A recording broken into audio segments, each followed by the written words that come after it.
Terima kasih Bapa, Engkau bertahta di atas pujian penyembahan kami.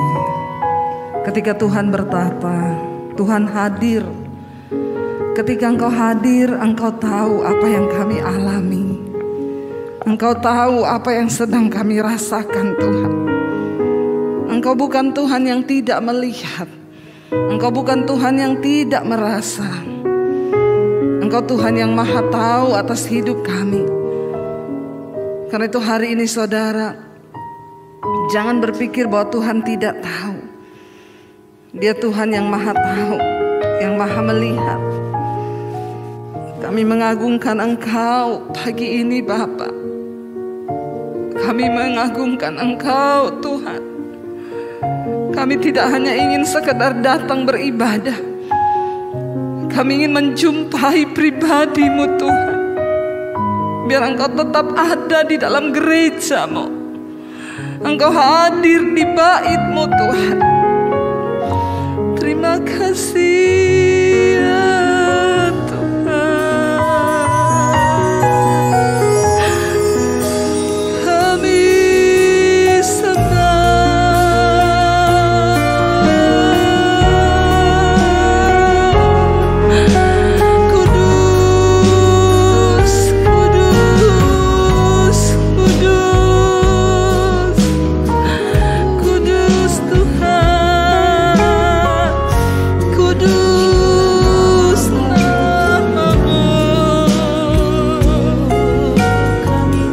sembah Dia saudara. Mari alami hadirat-Nya. Biar engkau berjumpa secara pribadi dengan Tuhan.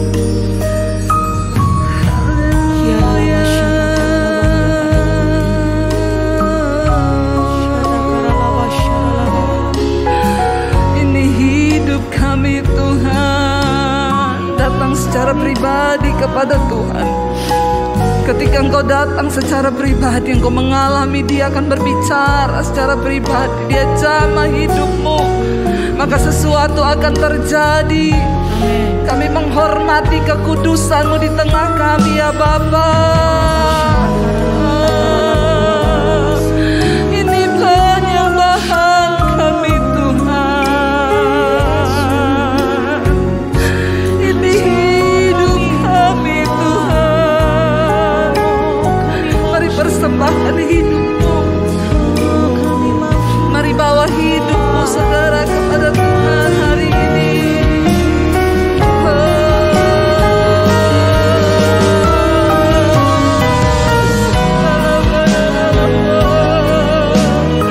Kudus, kudus, kudus. Engkau kudus Tuhan.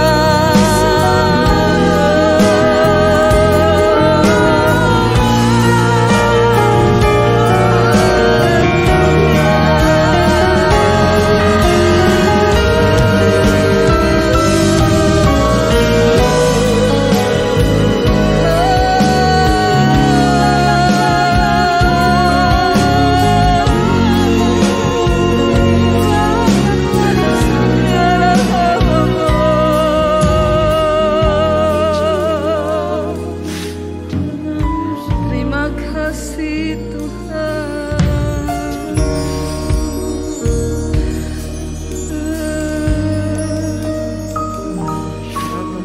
Jumpai kami Tuhan. Jumpai kami gereja-Mu Bapa. Pulihkan kembali Tuhan bait-Mu. Pulihkan kembali gereja-Mu Tuhan. Jangan biarkan api kemuliaan itu meninggalkan kami Tuhan. Pulihkan hidup kami. Pulihkan. Karena kami tahu Tuhan, kekuatan kami hanya ada di dalam. Saat kami mencari Engkau, saat kami menanti-nantikan Engkau,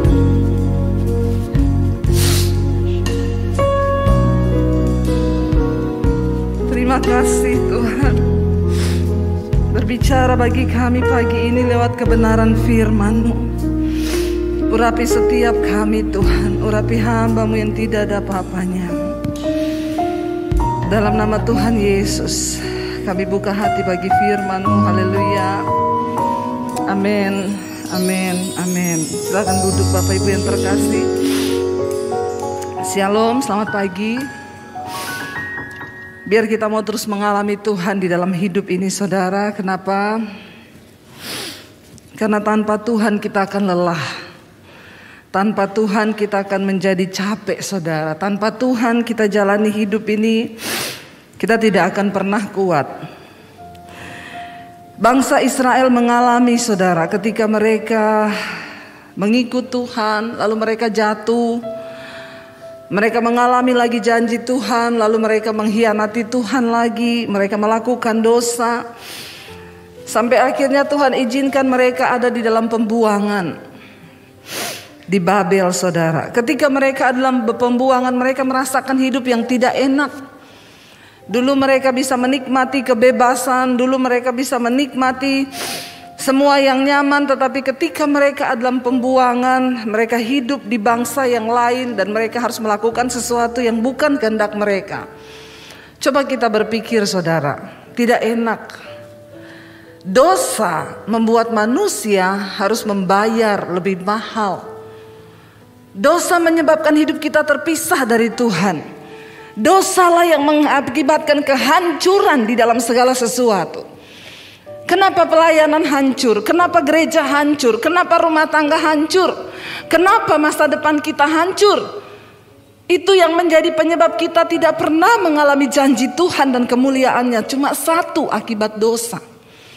Bangsa Israel mengalami penghukuman Tuhan, murka Tuhan. Akhirnya mereka diizinkan ada dalam pembuangan di Babel. Karena mereka sudah menjauh dari Tuhan. Mereka melakukan kekejian di mata Tuhan, kenajisan, percabulan. Mereka membangun dewa-dewa yang bukan Tuhan lagi. Sehingga Tuhan murka dan mengizinkan mereka harus dibuang ke Babel. Di dalam tekanan yang begitu berat saudara.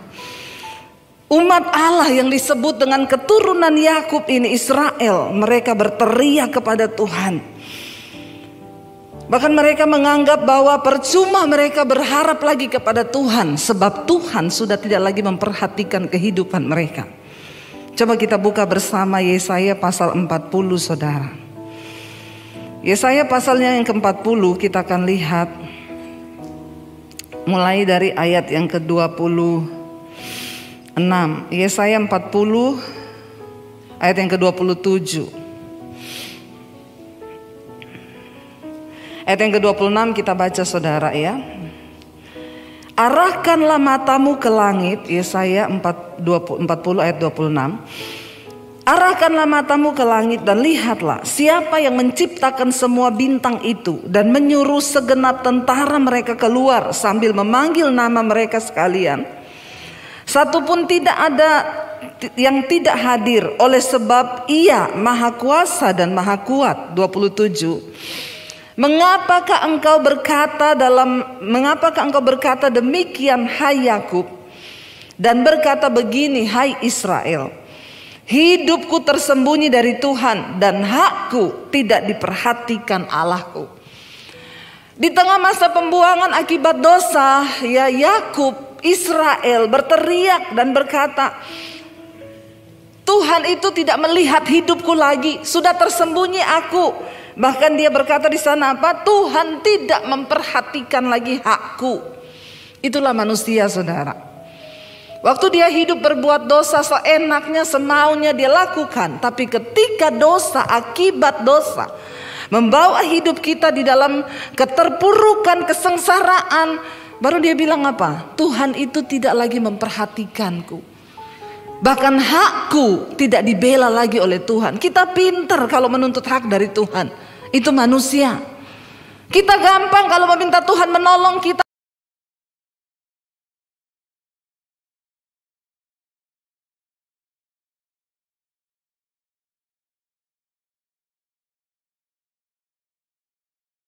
Menjawab persoalan kita, kita menuntut Tuhan, katanya Tuhan berjanji begini, tapi kenapa saya tidak mengalami begini? Itulah kita manusia Yakub berkata di dalam pembuangan, di dalam rasa tertekan, dia bilang apa? Tuhan tidak lagi melihatku. Hidupku sudah tersembunyi. Allah nggak maha melihat, Allah nggak maha tahu. Bahkan hakku tidak lagi diperhitungkan Tuhan. Dia berkata di sana, hakku tidak diperhatikan Allah. Tuhan bilang, engkau lihat siapa yang menciptakan langit, bumi, bintang, matahari. Aku yang memerintahkan semua bintang keluar. Mereka tidak ada satupun yang tidak hadir ketika Tuhan memanggil tentara-tentara itu. Mengapakah engkau berkata demikian Yakub, dan berkata begini, hidupku tersembunyi dari Tuhan dan hakku tidak lagi diperhatikannya. Saudara, jangan pernah berkata bahwa Tuhan tidak memperhatikan hidupmu. Jangan pernah berpikir bahwa Dia tidak melihat kita. Lalu ayat yang ke-28 di sana dikatakan, tidakkah kau tahu? Ayat 28. Tidakkah kau tahu dan tidakkah kau dengar? Tuhan ialah apa? Allah kekal yang menciptakan bumi dari ujung ke ujung. Ia tidak menjadi lelah dan tidak menjadi lesu, tidak terduga pengertiannya. Kenapa kita harus menyembah Tuhan? Kenapa kita harus mendekatkan diri kita dengan Tuhan? Yang pertama, karena Tuhan yang menciptakan kita, saudara. Amin. Kalau kita tahu Dia yang menciptakan kita, alangkah naifnya kalau seorang itu tidak mendekatkan diri dengan Tuhan. Tuhan yang pegang semua rencana atas hidup kita. Bahkan blueprint hidup kita, rencana kita ke depan, itu ada di dalam tangan Tuhan. Kenapa kita harus mencari Tuhan? Kenapa kita harus menyembah Tuhan, percaya kepada Dia? Karena kita ini ciptaannya.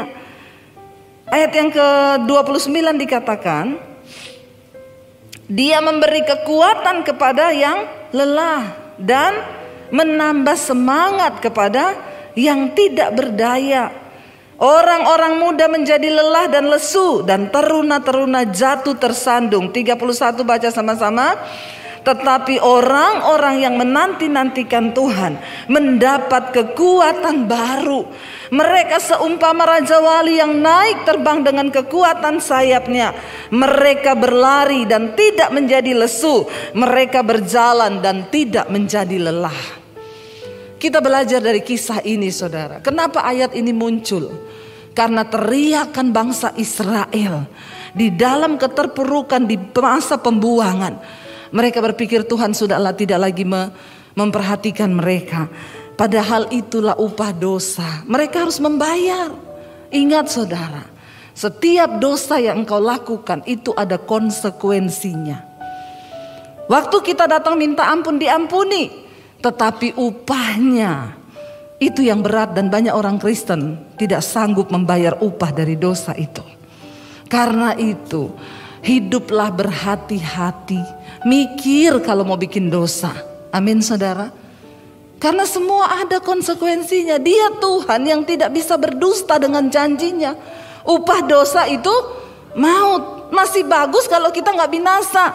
Bangsa Israel ketika dalam pembuangan, mereka gak kuat menghadapi proses.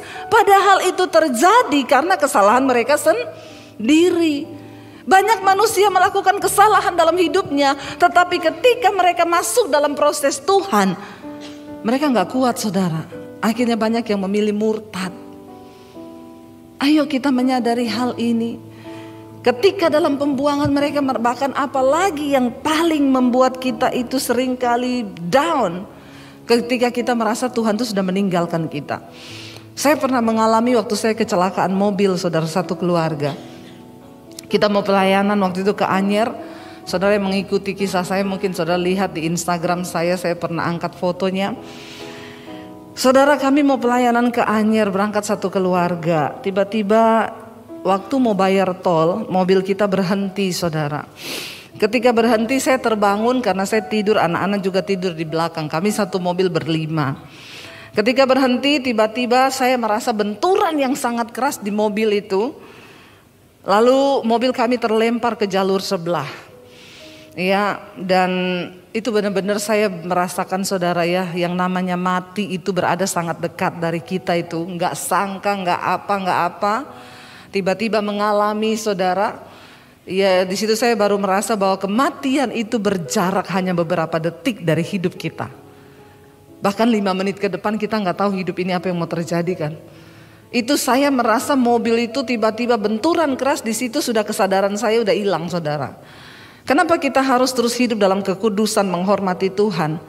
Ya karena waktu orang mengalami yang kayak begitu dia udah nggak ingat apa-apa, saudara. Ya. Waktu manusia itu kaget tingkat tinggi, kita udah gak bisa mikir Tuhan ampuni kemarin saya bersinah, Tuhan ampuni saya kepahitan sama orang, gak ada waktu.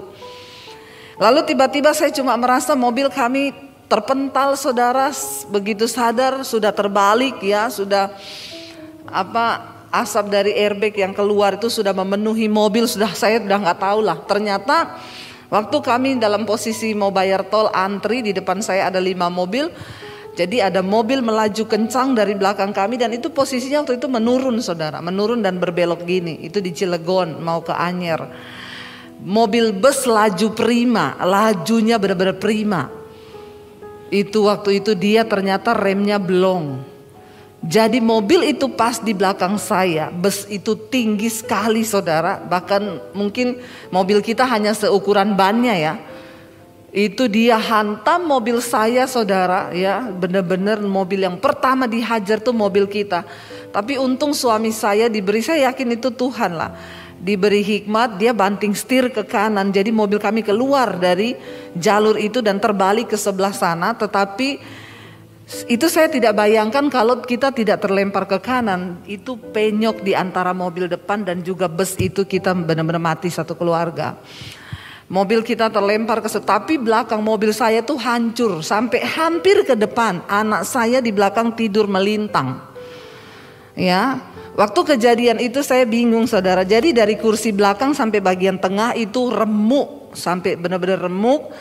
Saya bingung waktu itu, anak saya yang paling kecil yang tidur di belakang waktu itu sudah di pangkuan saya di depan. Lalu akhirnya saya buka pintu mobil sambil berusaha keluar, saudara. Ya panggil orang minta tolong, gak ada yang mau nolong karena mereka bilang itu mobil mau meledak, ada asap, padahal itu airbagnya yang keluar, saudara. Ya jadi saya keluarin anak saya satu-satu. Ya dan puji Tuhan itu mobil menurut asuransi hancur 80%. Tapi kami tidak ada satu luka pun, satu keluarga. Itu Tuhan, saudara, itu Tuhan. Dan waktu itu, saudara, ya oke, saya merasa pembelaan Tuhan. Sampai waktu itu polisi datang, saudara, saya sudah dibawa, ada satu mobil Pajero, orang bilang, oh, bawa ke rumah sakit dulu lah, nanti dicek ada apa-apa. Jadi saya sama anak-anak kita sudah pergi, suami saya yang tinggal di situ ngambil barang-barang dari mobil.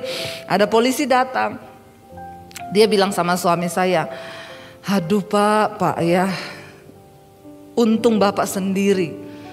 Kalau bapak bawa keluarga tadi ini pasti ada yang meninggal, lihat keadaan mobil seperti ini. Suami saya bilang kami berlima pak, polisinya bilang astagfirullah. Terus yang mana pak, siapa aja, istri, anak saya 3. Oh iya, terus mereka mana sekarang? Lagi dibawa ke rumah sakit. Lalu polisinya ngelus-ngelus suami saya, ikhtifar ya pak ya, namanya musibah kita nggak tahu, bapak ikhtifar. Suami saya bilang iya pak, haleluya. Terus dia tanya, terus gimana pak, tadi istri anak parah ya, ada yang pasti parah yang di sini. Suami saya bilang puji Tuhan pak, nggak ada apa-apa, nggak ada luka satupun. Polisi bilang, hah iya? Dia bilang subhanallah. Suami saya bilang haleluya. Ya, iya pak, puji Tuhan. Dia bilang di tempat ini sering sekali orang kecelakaan. Yang kemarin tuh mobilnya nggak apa-apa, suami istri mati di situ.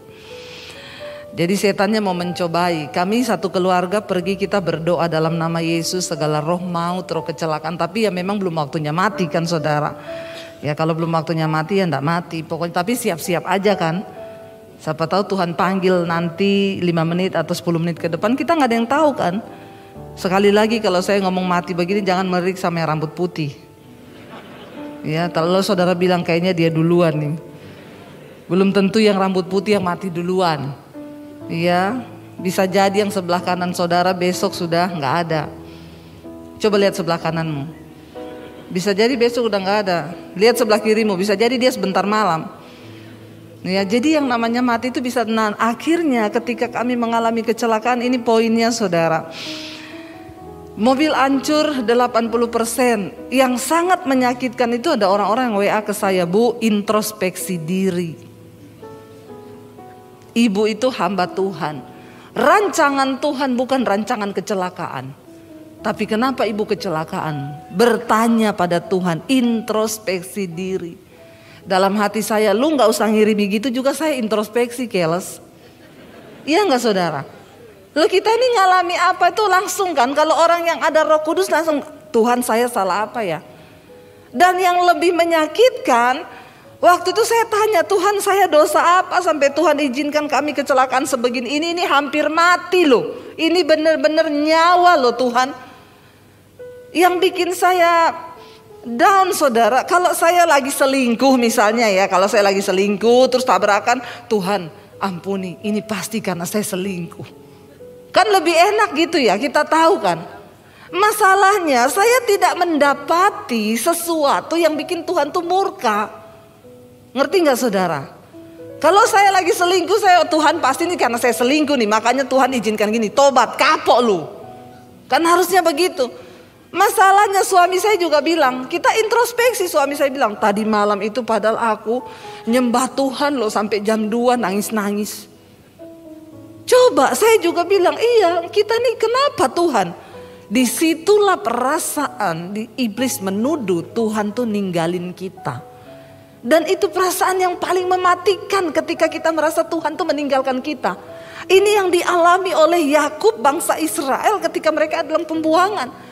Dia bilang hidupku ini sudah tersembunyi, Tuhan udah gak lihat apa yang aku alami. Dia juga sudah tidak memperhatikan hak-hakku. Jadi untuk apa lagi aku mengharapkan dia? Sudah tidak ada gunanya. Apakah engkau sedang ada dalam titik itu hari ini saudara dan berkata tidak ada gunanya lagi? Tuhan udah gak perhatikan sama saya. Mungkin engkau sedang ada dalam titik itu hari ini. Dan engkau berkata, iya Bu, itu saya. Rasanya untuk mencari Tuhan sudah tidak mungkin. Melihat keadaan yang buram di depan saya, apa yang mau saya lakukan lagi? Dengar baik saudara. Ingat, yang pertama ingat, kita ini ciptaan Tuhan. Dia yang berkuasa atas hidup kita, bahkan atas kematian kita. Saya kemarin seorang ibu telepon saya, dia bilang, Bu, saya itu baru mengalami Tuhan secara pribadi benar-benar. Selama ini kita bisa gampang berkata hidupku milikmu. Semua yang ada dalam hidupku ini milikmu. Itu yang sering kita perkatakan. Tapi ketika Tuhan memberikan ujian tuh gak gampang Bu. Tiba-tiba denyut jantung saya naik Bu. Dia bilang ya. Sampai 200 apa berapa saudara. Jadi saya periksa ke dokter. Nyut-nyut jantungnya. Dokter bilang ini korslet, kelistrikan jantungnya korslet. Bayangkan saudara, kalau korslet listrik rumah masih bisa diperbaiki lah. Kalau jantungnya kelistrikannya korslet. Ya makanya saya sering bilang kan, ingat. Apa yang membuat jantung berdebar dengan cepat? Bukan cuma faktor makanan. Karena dua hal yang membuat jantung berdetak dengan cepat. Yang pertama jatuh cinta, yang kedua jatuh tempo.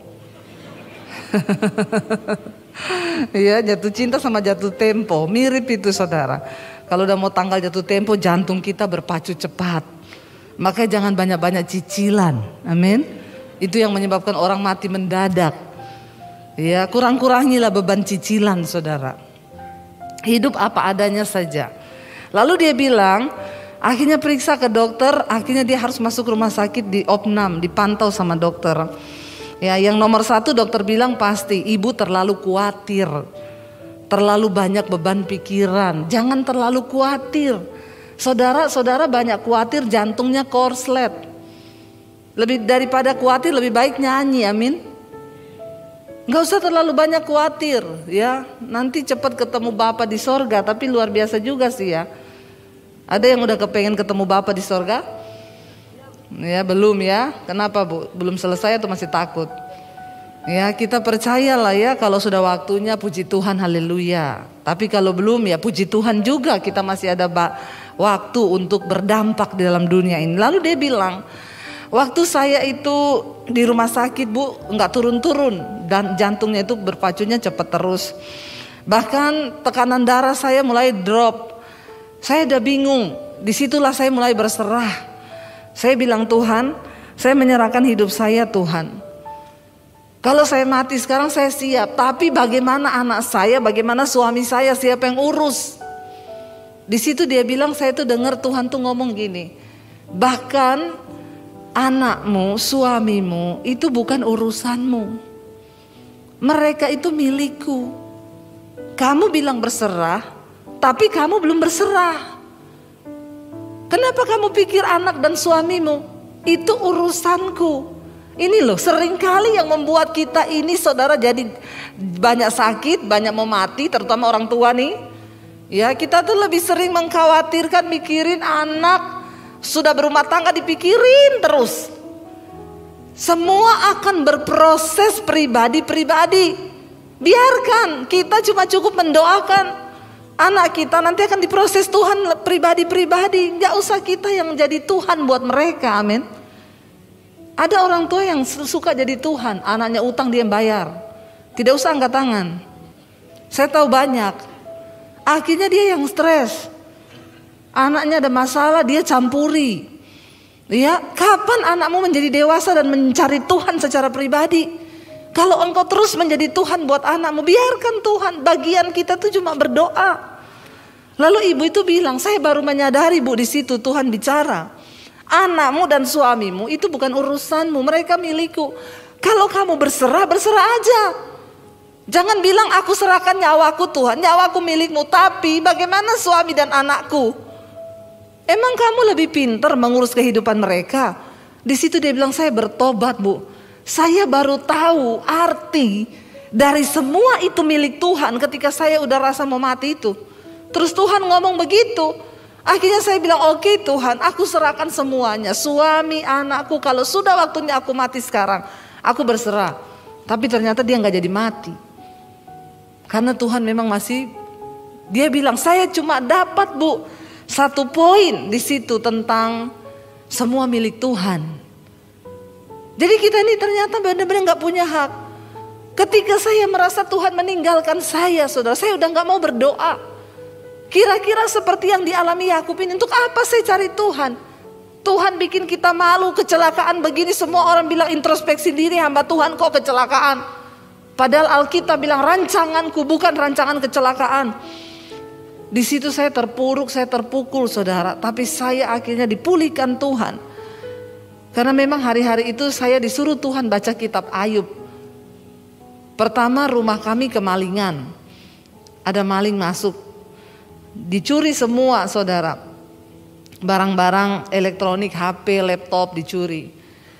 Waktu itu saya bertanya, Tuhan, rumah orang yang lebih berdosa dari kita di sini tuh banyak. Loh benar gak saudara? Tapi kenapa yang dimasuki rumah kita loh? Kan lebih enak kalau kita bersaksi, saudara. Tadi malam ada maling mau masuk rumah saya. Tapi Tuhan ajaib, malingnya kesangkut di pagar sampai pagi. Itu kayaknya lebih enak kan untuk kita dengarkan. Wih dahsyat, semua tepuk tangan. Wih Tuhan ajaib, maling kesangkut.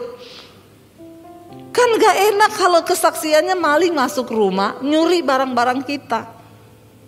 Terus perlindungannya di mana? Kita yuk kalau tidur malam berdoa loh. Di situ saya bertanya, Tuhan, kenapa Tuhan izinkan masuk ke rumah kita? Kenapa bukan ke rumah orang yang banyak lebih berdosa dari kita tuh banyak? Di situ saya dengar suara Tuhan baca kitab Ayub. Tapi saya pikir alay banget, cuma kehilangan kayak gitu suruh baca kitab Ayub. Apa yang saya alami ini nggak ada apa-apanya lah sama Ayub. Ngeyel saya, berapa hari kemudian kita kecelakaan itu. Suara itu datang lagi, baca kitab Ayub. Saya bilang kalau ini sudah tidak main-main ini. Kita hampir mati satu keluarga ini, hampir nyawa ini benar. Akhirnya saya baca. Baru di situ saya bisa mengkhotbahkan kitab Ayub itu luar biasa.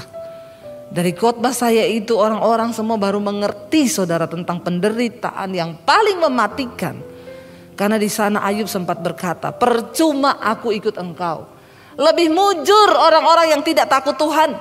Mereka gendut, nasibnya baik-baik, tidak ada penyakit. Aku ini yang sudah hidup kudus, menjaga kekudusanku untuk apa? Buktinya juga aku mengalami lebih parah daripada orang-orang yang tidak mengenal engkau. Di situ firman Tuhan datang saudara. Lihat sahabatnya berkata, Ayub, engkau hidup kudus, engkau hidup benar. Tuhan tidak untung. Tuhan tidak untung. Dia nggak tambah mulia dengan kekudusanmu. Kalau engkau hidup benar, engkau hidup kudus, engkaulah yang untung. Karena apa yang kau tabur itu akan engkau tuai. Sebaliknya kalau engkau memilih hidup berdosa, sorry, Tuhan juga nggak rugi. Silakan kalau ada di antara saudara yang memilih untuk hidup berdosa, silakan.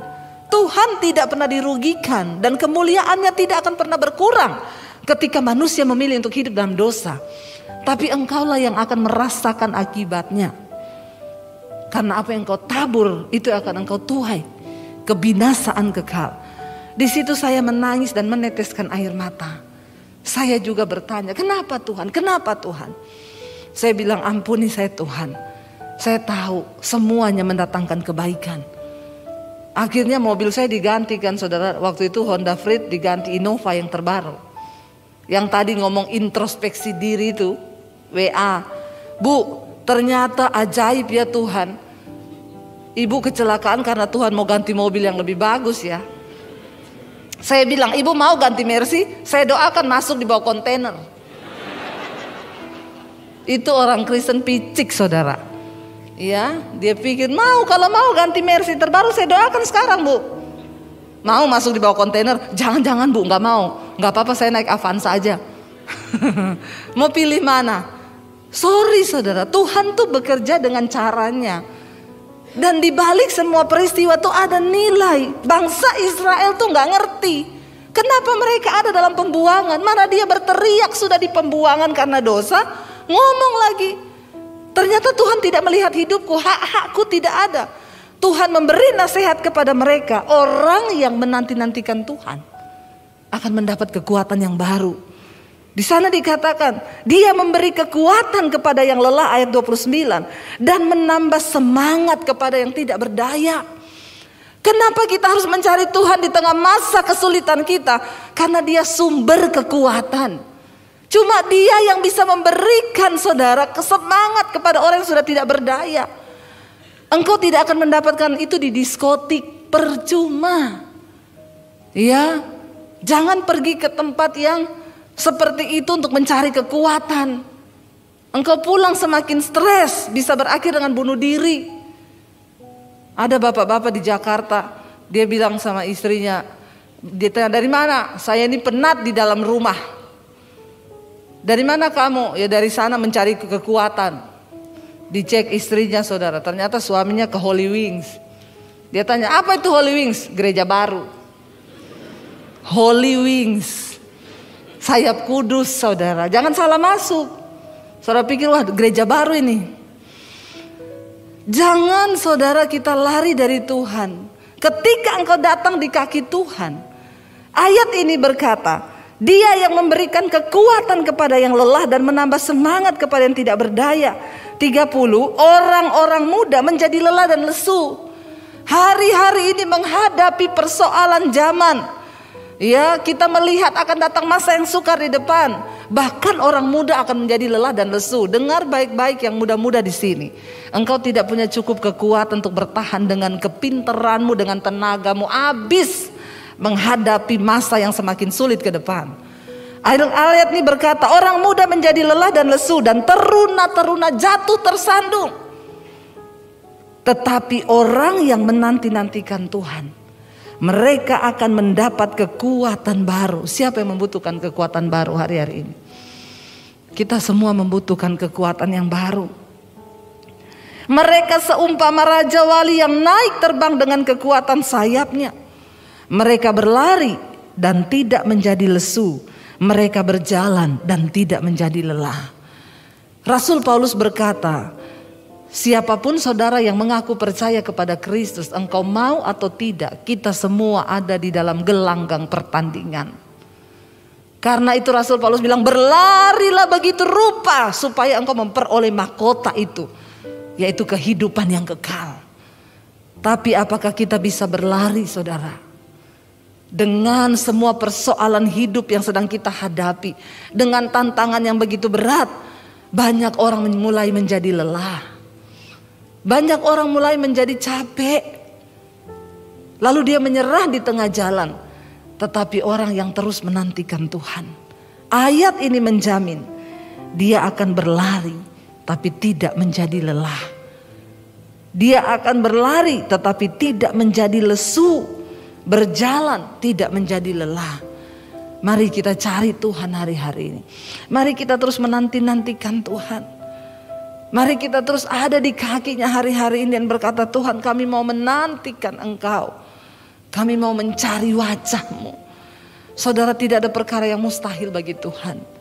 Dia sanggup memberikan jaminan atas kehidupan kita, saudara. Dia mampu, asalkan kita mau sungguh-sungguh datang tersungkur di kakinya. Mari kita bangkit berdiri bersama. Kita nyanyi pujian, ku nanti Engkau Allah kuasa. Ini lagu lama saudara, tapi biar kita mau berkatakan dengan iman kita kepada Tuhan hari ini, bahwa Dia Tuhan yang sanggup memberikan engkau kekuatan yang baru. Tidak ada kekuatan lain di luar Tuhan. Mari katakan pujian ini saudara. Amin Yesus, amin. Masuk dalam hadirat-Mu, jiwaku menanti, bawaku mendekat kepadamu dalam kemuliaan yang kudus. Sekali lagi katakan, Yesus. Tuhanku rindu. Katakan dari hatimu saudara. Masuk dalam hadirat-Mu, jiwa kami menanti.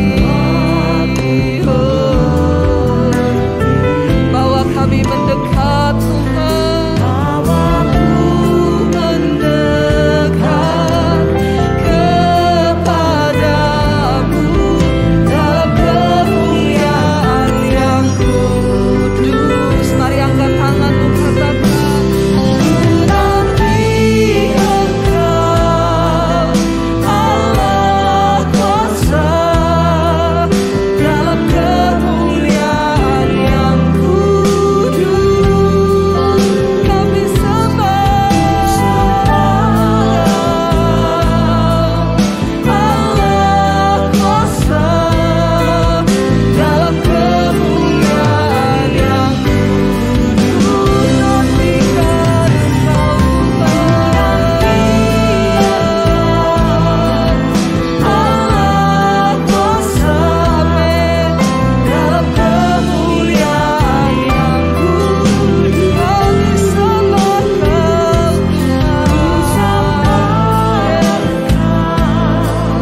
Allah kuasa dalam kemuliaan yang kudus. biar engkau dapati kami adalah orang yang menanti-nantikan Engkau Tuhan. Bawa kami masuk dalam kemuliaan-Mu ya Bapa. Di tengah penderitaan, di tengah kesesakan yang kami alami, seringkali kami berpikir Tuhan meninggalkan kami. Tapi hari ini firman-Mu meneguhkan kami kembali. Engkau Tuhan yang tidak pernah meninggalkan kami. Engkau Bapa yang tidak pernah membiarkan kami. Bahkan Engkau tidak melupakan hak-hak kami Tuhan. Ampuni kami Bapa. Biar kami jalani setiap proses yang Tuhan izinkan terjadi, untuk terus membentuk hidup kami semakin berkenan di hadapan Tuhan. Hamba berdoa bagi anak-anak-Mu hari ini Tuhan. Berikan mereka kekuatan yang baru. Kami akan berlari tapi tidak menjadi lesu. Kami berjalan dan tidak menjadi lelah. Sebab kami menanti-nantikan sumber kekuatan itu di hidup kami. Kami menyerahkan hidup kami, rumah tangga, anak-anak kami ke dalam tangan-Mu. Semua adalah milik-Mu Tuhan. Semua milik-Mu. semua milik-Mu yang ada dalam hidup kami. Terima kasih Bapa. Biar Engkau menjadi jawaban atas setiap kami Tuhan. Apapun yang kami gumuli Tuhan, Engkau jawaban bagi kami. Engkau jawaban Tuhan. Engkau jawaban Bapa. Engkau jawaban Tuhan.